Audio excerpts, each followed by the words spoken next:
کریم صلی اللہ علیہ وسلم نے فرمایا کہ جبرائیل نے مجھے آگاہ کیا ہے کہ میری امت بھی جہنم میں جائے گی۔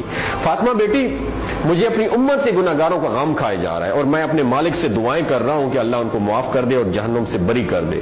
اور یہ کہہ کر پھر آپ سجدے میں چلے گئے، رونا شروع کر دیا، یا اللہ میری امت، یا اللہ میری امت کے گناہگاروں پر رحم کر، ان کو جہنم سے آزاد کر کے۔ اتنے میں حکم آ گیا، وَلَسَوْفَ يُعْطِيكَ رَبُّكَ فَتَرْضَىٰ، اے میرے محبوب غم نہ کر، میں تم کو اتنا عطا کروں گا کہ آپ راضی ہو جائیں گے۔ آپ خوشی سے کھل اٹھے اور فرمایا کہ لوگوں، اللہ نے مجھ سے وعدہ کر لیا ہے کہ روز قیامت مجھے میری امت کے معاملے میں خوب راضی کرے گا، اور میں اس وقت تک راضی نہیں ہوں گا جب تک میرا آخری امتی بھی جنت میں نہ چلا جائے۔ بولتے ہوئے آنکھوں سے آنسو آنا شروع ہو جاتے ہیں بندے کے، جب بندہ سوچتا ہے کہ ہمارا نبی صلی اللہ علیہ وسلم اتنا شفیق اور غم محسوس کرنے والا ہے، اور بدلے میں ہم نے ان کو کیا دیا۔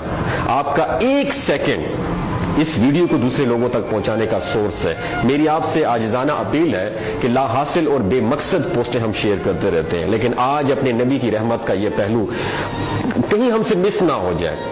ایک شیئر کر کے اپنا حصہ ضرور ڈالیے گا، کیا پتہ کون گناہگار پڑھ کر راہ راست پہ آ جائے اور دوسروں کو تھوڑی سی ہدایت مل جائے۔ کہنے کا مقصد یہ ہے کہ ایک نبی ہمارے لیے اتنا غم خوار ہے، اور ہم یہاں بیٹھ کے اس کی امت کے اوپر اتنے مظالم ڈھائے جا رہے ہیں۔ ہمارے